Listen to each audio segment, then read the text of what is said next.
ලොව පුරා පිටපත් මිලියනයක් ඉක්මවා අලෙවි වූ විශිෂ්ට ධනාත්මක කෘතියක සිංහල අනුවර්තනය.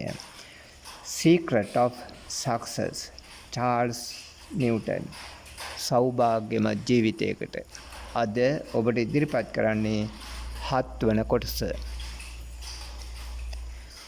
අප බොහෝ දෙනෙකු කාලයට පරාද වෙමු. ඒ නිසාම ගෙවී යන නිමේෂයන් ගැන අපට එතරම් හැඟීමක් නැත. අප අපතේ හරින තත්පරය 60 ගුණයකින් වැඩි වූ විට විනාඩියක් අපතේ යයි. එබඳු විනාඩි 60කින් අපි පැයක් අපතේ යවුවා වෙයි. මෙලෙසින් අපි දවස් අපතේ හරින්නෙමු.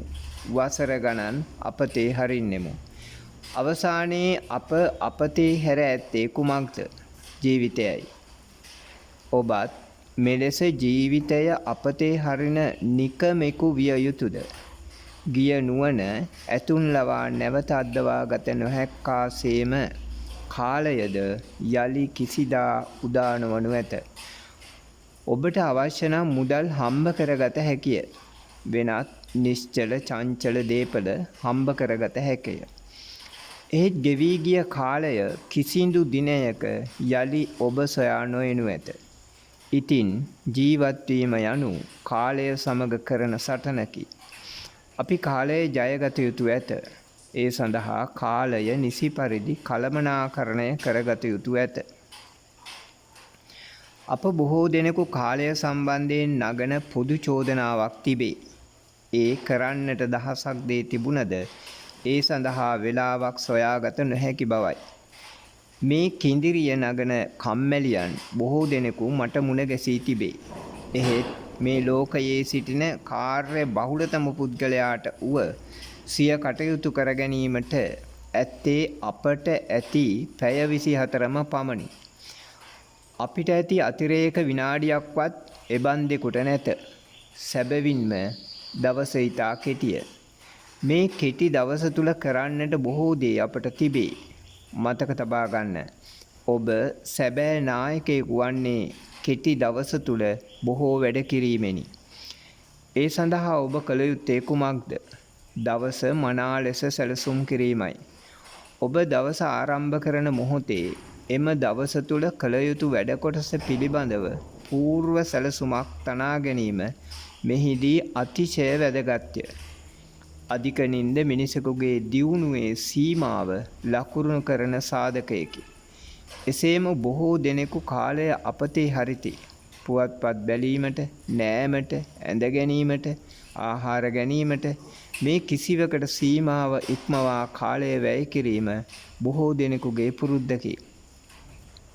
අප බොහෝ දෙනෙකු උදාවන දවස තුල කළ යුතු කාර්යයන් පිළිබඳ පැහැදිලි හා නිර්වුල් අවබෝධයක් නොමැතිවීම දවස අවුල් වීමට බලපාන ප්‍රබල සාධකයකි. මදක් ඔබේ දවස ගතවන ආකාරය සිතා බලන්න. ඇතැම් දෙනා තම දෛනික රාජකාරී කටයුතු වලදී ඉන් පරිබාහිරවත් අනවශ්‍ය ලෙස කතා බහ කිරීමට කාලය වැය කරති. අප එදිනෙදා ජීවිතයේදී කටයුතු කිරීමේදී මිනිසුන් සමග කතා බහ කළ යුතු බව ඇත්තකි. එහෙත් එම කතා බහ අපගේ දියුණුවට හා රාජකාරියට හානියක් පාඩුවක් නොවන තත්ත්වයට පත් කරගත යුතුය. බොහෝ දෙනෙකු කතා බහ කරන්නේ අනුන්ගේ ඕපාදූප වගවිත්තිය.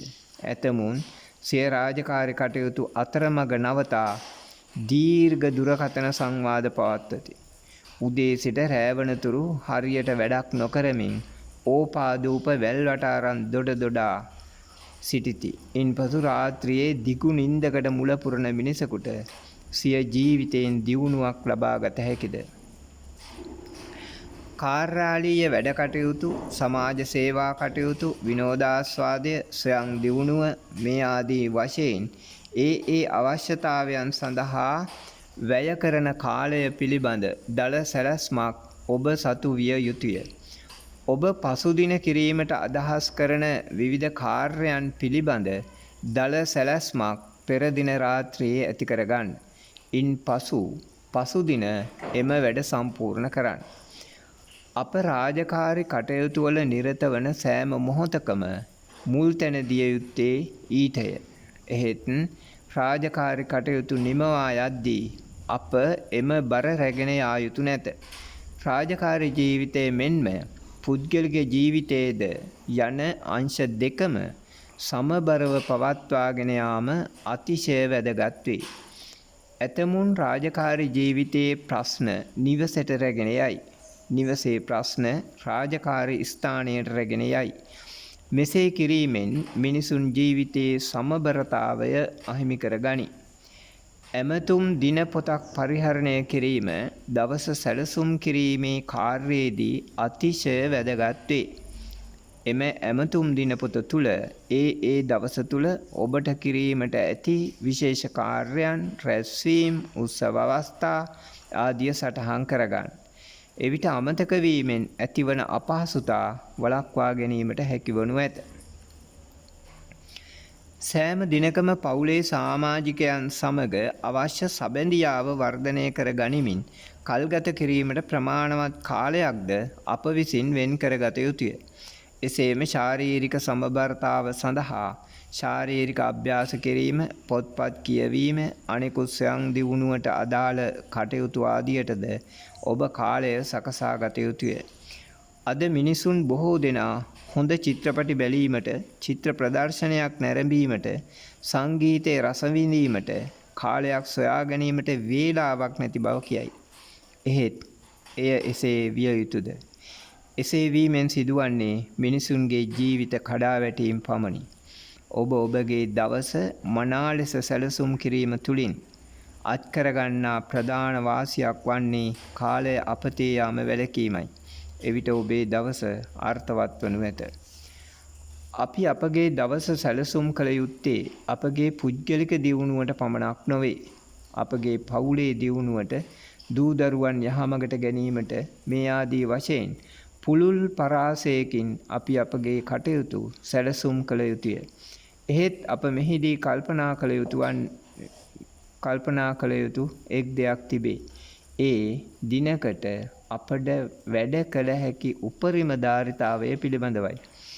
සීමාව ඉක්මවා අපට ඔරොත්තු නොදෙන අන්දමින් වැඩ පටවා ගැනීමෙන් සිදුවිය හැක්කේ කුමක්ද? කිසිදු වැඩක් සාර්ථකව කර ගැනීමට නොහැකි වීමයි.